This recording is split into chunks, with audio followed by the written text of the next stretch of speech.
Neat ప్రవేశ పరీక్ష paper leakage ఘటనకు నైతిక బాధ్యత వహిస్తూ కేంద్ర విద్యాశాఖ మంత్రి ధర్మేంద్ర ప్రధాన్ తక్షణమే రాజీనామా చేయాలని ఏఐఎస్ఎఫ్ నాయకులు డిమాండ్ చేశారు. జాతీయ సమితి పిలుపు మేరకు శుక్రవారం తిరుపతిలోని ఎంఆర్పల్లి సర్కిల్ వద్ద ఏఐఎస్ఎఫ్ ఆధ్వర్యంలో నిరసన కార్యక్రమం నిర్వహించారు. ఈ సందర్భంగా ఏఐఎస్ఎఫ్ తిరుపతి అధ్యక్షుడు ఉదయ్ కుమార్, కార్యదర్శి ప్రవీణ్ కుమార్ మాట్లాడుతూ దేశవ్యాప్తంగా లక్షలాది మంది విద్యార్థులు వైద్య విద్యలో ప్రవేశాల కోసం ఎంతో కష్టపడి నీట్ పరీక్షకు సిద్ధమవుతారని, అలాంటి పరీక్షల్లో పేపర్ లీకేజీలు చోటు చేసుకోవడం బాధాకరమన్నారు. విద్యార్థులు 2 ఏళ్ల పాటు కష్టపడి చదవడమే కాకుండా ప్రత్యేక కోచింగ్ తీసుకుని పరీక్షలకు హాజరవుతారని తెలిపారు. వివిధ ప్రాంతాల నుంచి పరీక్షా కేంద్రాలకు వెళ్లి పరీక్షలు రాసే విద్యార్థుల సమయం, శ్రమ, ఆర్థిక భారం అన్ని వృధా అవుతున్నాయని ఆవేదన వ్యక్తం చేశారు. నీట్ వంటి జాతీయ స్థాయి పరీక్షల నిర్వహణలో పారదర్శకత, విశ్వసనీయత ఉండాలని, పునరావృతమవుతున్న వివాదాలు విద్యార్థుల భవిష్యత్తుపై ప్రభావం చూపుతున్నాయని పేర్కొన్నారు. నీట్ పరీక్షల నిర్వహణ బాధ్యతలు చేపడుతున్న నేషనల్ టెస్టింగ్ ఏజెన్సీ పనితీరుపై కేంద్ర ప్రభుత్వం సమగ్ర సమీక్ష నిర్వహించాలని డిమాండ్ చేశారు. పేపర్ లీకేజ్ ఘటనలపై నిష్పక్షపాత విచారణ జరిపి బాధ్యులపై కఠిన చర్యలు తీసుకోవాలని కోరారు. అలాగే విద్యార్థుల ప్రయోజనాలను దృష్టిలో ఉంచుకుని కేంద్ర ప్రభుత్వం తక్షణ చర్యలు చేపట్టాలని అన్నారు. కేంద్ర విద్యాశాఖ మంత్రి ధర్మేంద్ర ప్రధాన్ ఈ ఘటనపై బాధ్యత వహించాలని, విద్యార్థులకు న్యాయం జరిగేలా చర్యలు తీసుకోవాలని డిమాండ్ చేశారు. ఎన్టీఏను రద్దు చేసి పారదర్శకమైన ప్రత్యామ్నాయ వ్యవస్థను ఏర్పాటు చేయాలని కోరారు. సమస్యల పరిష్కారానికి కేంద్ర ప్రభుత్వం ముందుకు రాకపోతే రాష్ట్ర వ్యాప్తంగా ఆందోళన మరింత ఉధృతం చేస్తామని హెచ్చరించారు.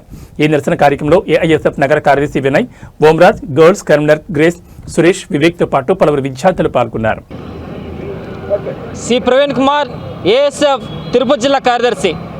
ఈరోజు నీట్ కేంద్ర విద్యాశాఖ మంత్రి రాజీనామా చేయాలనేసి, అదేవిధంగా నీట్ ఎగ్జామ్కి లీకేజ్ పాల్పడాలంటే వారి మీద కఠిన చర్యలు తీసుకోవాలనేసి తిరుపతి నగరంలో ఏఎస్ఎఫ్ ఆధ్వర్యంలో కార్యక్రమం చేయడం జరుగుతూ ఉన్నది. ఈరోజు వైద్య విద్యను చదవాలంటే నీట్ ఎగ్జామ్ అనేది చాలా అత్యవసరం. ఈరోజు దాన్ని నిర్వహిస్తున్నటువంటి ఎన్టీఎస్ సంస్థ ఈరోజు నీట్ లీకేజ్కి పాల్పడింది. ఈరోజు నీట్ పేపర్ లీకేజీ ఎవరు చేస్తున్నారు? విద్యార్థులు చేస్తున్నారా? విద్యార్థి చేయడం లేదు. ఎవరైతే ఎన్టీఎస్ సంస్థలో పెద్ద స్థాయిలో ఉన్నారో, ఎవరైతే కేంద్ర ప్రభుత్వం బీజేపీ ప్రభుత్వంలో ఉన్నారో అంటే అధికారుల వల్లనే ఈరోజు నీట్ పేపరు లీకేజ్ ఉండడం జరిగింది. దాదాపు 22 లక్షల మంది విద్యార్థుల జీవితాలనే రోడ్డు మీద పాడేసినటువంటి కేంద్ర విద్యాశాఖ మంత్రి నీకు సిగ్గుందనేసి నేను అడుగుతూ ఉన్నా. ఇదే మాత్రం 2024 సంవత్సరంలో కానీ హర్యానాలో, బీహార్లో కూడా ఇదే మాత్రం నీట్ పేపర్ అనేది లీకేజ్ అవ్వడం జరిగింది.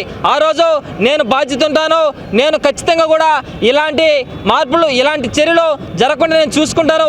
ఇంకా మీదట ఆల్ ఇండియా లెవెల్లో జరిగే ఎగ్జామ్స్ అన్నిటికీ కూడా మంచి స్థాయిలో ఎగ్జామ్స్ కండక్ట్ చేస్తానని సార్ చెప్పినటువంటి ప్రభుత్వాలు ఈరోజు ఎందుకు మోగబోయాలనేసి నేను అడుగుతా ఉన్నా.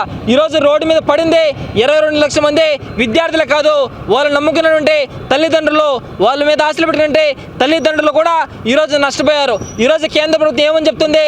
ఏదైతే నీట్ ఎగ్జామ్ లీక్ అయిందో మళ్ళీ నీట్ ఎగ్జామ్ని నీట్గా పెడతాను, ఎగ్జామ్ ఫీజు లేకుండా చేస్తాననేసి కేంద్ర ప్రభుత్వాలు చెప్తున్నాయి. ఎవరికి కావాలయా మీరు నీట్గా ఎగ్జామ్ ఫీజులో? ఈరోజు దాదాపు ఎన్నో జిల్లాల నుంచి, ఎన్నో రాష్ట్రాల నుంచి దాదాపు 2 సంవత్సరాలు కావచ్చు, లాంగ్ టర్మ్, షార్ట్ టర్మ్ అనేసి ఈరోజు విద్యార్థులు కోచింగ్ తీసుకొని ఎన్నో ఆశలతో ఈరోజు నీట్ ఎగ్జామ్ మీద రాస్తే సడన్గా ఎగ్జామ్ లీక్ అయింది. ఈరోజు నీట్ ఎగ్జామ్ని మళ్ళీ రీకండక్ట్ చేస్తారని చెప్పడం సిగ్గుచేటు.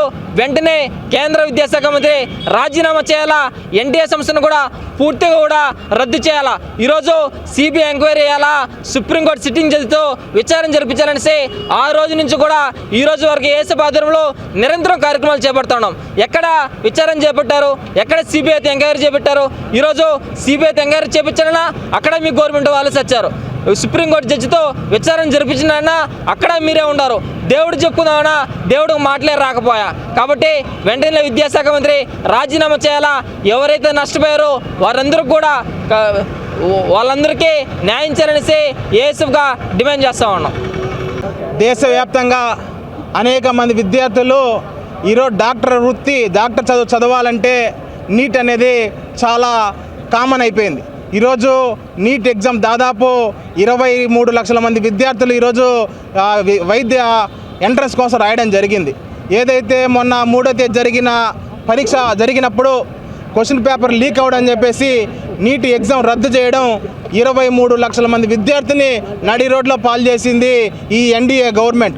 ఈరోజు నీట్ ఎగ్జామ్ అంటేనే ఈరోజు అనేక ఆంక్షలతో ఈరోజు ఎగ్జామ్ రాసేప్పుడు కేవలం ఆ బటన్లు ఉండకూడదు, షర్ట్కి జిప్పులు ఉండకూడదు, కమ్మలు ఉండకూడదు, చైన్లు ఉండకూడదు అని చెప్పేసి పకడ్బందీగా ఏర్పాటు చేస్తారు.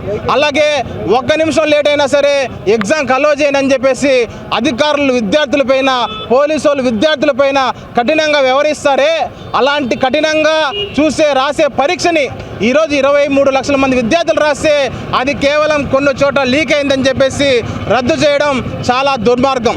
ఈరోజు ఎన్డీఏ గవర్నమెంట్లో ఇది నీట్ లీక్ అవ్వడం ఫస్ట్ టైం ఏం కాదు, ఇది 4వ సారో 5వ సారో నీట్ పేపర్ లీక్ కావడం.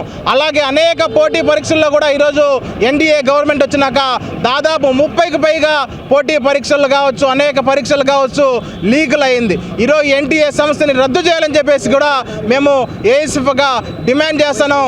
కాబట్టి దీనికి కారణమైన ఎన్టీఏ సంస్థని రద్దు చేయాలా, అలాగే దీనికి బాధ్యత వహిస్తూ కేంద్ర విద్యాశాఖ మంత్రి ధర్మేంద్ర ప్రధాన్ వెంటనే రాజీనామా చేయాలని చెప్పేసి ఏఎస్ఎఫ్గా ఈరోజు మేము డిమాండ్ చేస్తున్నాం. ఈరోజు కేవలం ఒక తిరుపతి నగరంలో కాదు, ఏఎస్ఎఫ్ ఆల్ ఇండియా వైడ్గా జాతీయ వ్యాప్తంగా పిలుపులో భాగంగానే ఈరోజు ఈ తిరుపతిలో నిరసన కార్యక్రమం చేస్తున్నాం. లేని ఏడల ఈరోజు ఏఎస్ఎఫ్ ఆధ్వర్యంలో కూడా జంతర్ మంతర్లో కూడా పెద్ద ఎత్తున ఏఎస్ఎఫ్ ఆధ్వర్యంలో ఈరోజు ఎన్డీఏ గవర్నమెంట్ పెద్ద ఎత్తున పోరాటం చేస్తుంది. ఇలాంటి స్కాములు మళ్ళీ రిపీట్ కాకుండా ఈ ఎన్డీఏ గవర్నమెంట్కి పెద్ద ఎత్తున పోరాటం చేస్తామని చెప్పేసి ఏఎస్ఎఫ్గా మేము తెలియజేసుకుంటున్నాం. వి ఉదయ్ కుమార్, ఏఎస్ఎఫ్ జిల్లా అధ్యక్షులు.